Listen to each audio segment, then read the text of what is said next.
Hi, I'm Akiva Martyr. And I'm Dana Katz. And this is Shield News with your Week at a Glance.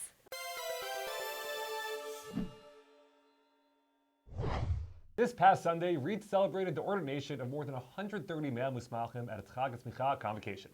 This ceremony featured honorees Rabbi Julius Berman and Rabbi Herschel Schachter, and also honored rabbinic alumni celebrating the 50th anniversary of their ordination over the past 3 years.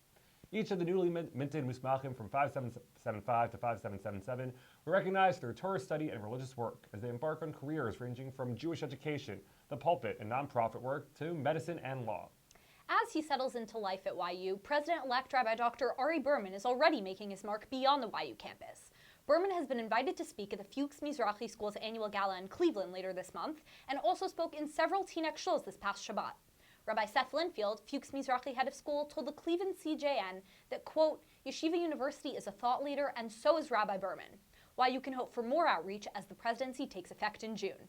And speaking of new presidents, student council elections are on the horizon. On the Wolf campus, if you're interested in running for one of the many open positions in Soy, YSU, YCSA, or Sims, the deadline to declare your candidacy is this Wednesday, March 22nd. All candidates will then be tasked with getting the required number of student signatures before beginning their campaign trail. Election day on the Wolf campus will be April 26.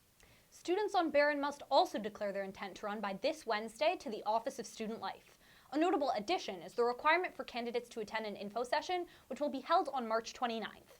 Though campaigning only officially begins following the Pesach break, you may be approached by peers for your signature to support their candidacy before they're officially approved to run. As Abraham Lincoln once said, democracy is the government of the people, by the people, for the people. Get excited to cast your vote for what you value most in our elected campus leadership. And now we're to Yeshua and Abigail for events. Hi, I'm Abigail Adler. And I'm Yoshua Zerman. We're reaching the final stretch of midterms, which means it's almost time to sit back, relax, and enjoy the show coming up. Stern College Dramatic Society presents Inherit the Wind, directed by Professor Reuven Russell. The dramatization of the famous Scopes monkey trial comes to life for 2 nights only on Tuesday and Thursday night this week. Based on a real event, this play shows how the world changed because one high school teacher taught about Darwin in a small Tennessee town. Come relive the excitement and tension felt across America as the greatest minds of the era debated the tension between science and religion. Tickets are $8 online and $10 at the door, and performances are open to both men and women. On Friday, it's time to put the party in the back and put your professional side at the forefront. The Career Center is hosting a career fair on the Wilf campus. It's your chance to meet with potential employers in a variety of industries to discuss jobs and internships, and it's also a great networking opportunity. The fair will take place in Weisberg Commons from 10 a.m. to 1 p.m. Remember to dress for success, and opportunity will certainly come your way. After the club fair, it's goodbye business attire, hello weekend. Join the Sephardi Club for an immersive Shabbaton in the Sephardi community in Paramus, New Jersey. From prayer to food, you're getting it all. And don't worry, you won't have to be Sephardi to attend.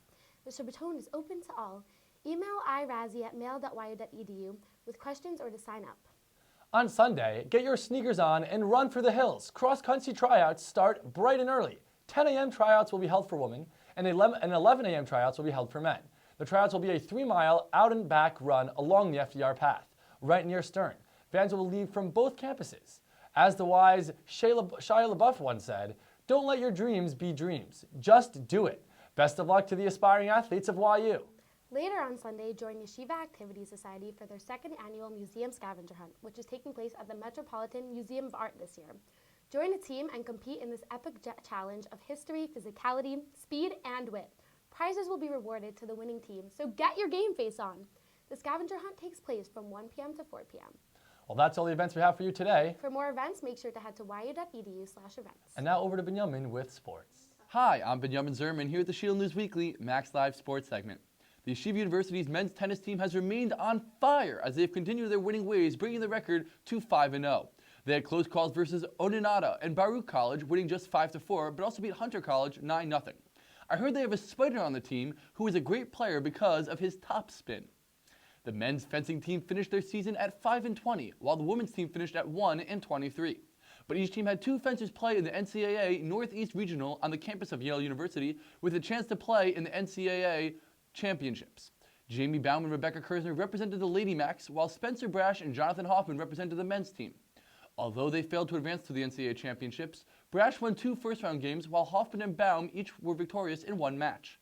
The Yeshiva University fencing teams will return to action in the 2017-2018 season. The motto of the fencing team is, fencing forever, housework whenever. The women's softball team has started their season on the right foot, winning their first 2 games in a doubleheader versus University of Valley Forge.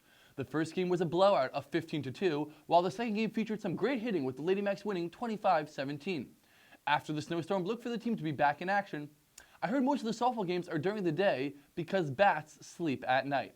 That's it for me here. It has been real. For more Maccabee scores and updates, be sure to check out YUMax.com. Let's go, Max. And now it's time to put the You U back in YU Marketplace. This week, we're featuring the SSSK male roommate for $800 sold by Joshua Skutsky. Joshua posted, quote, technically priceless, I'm able to live with you if you are SS/SK and 1 or more men. Interested in my own room, interested in paying up to $800 a month in share of apartment and utilities. I lived on the YU side. I lived on Fort Washington. Only question is, ... where do you live? Note, the person looking for a spot in an apartment is me, myself. May the market be ever in your favor, Joshua. If you have an item that you'd like featured on Shield, send us pics and we'll consider your request.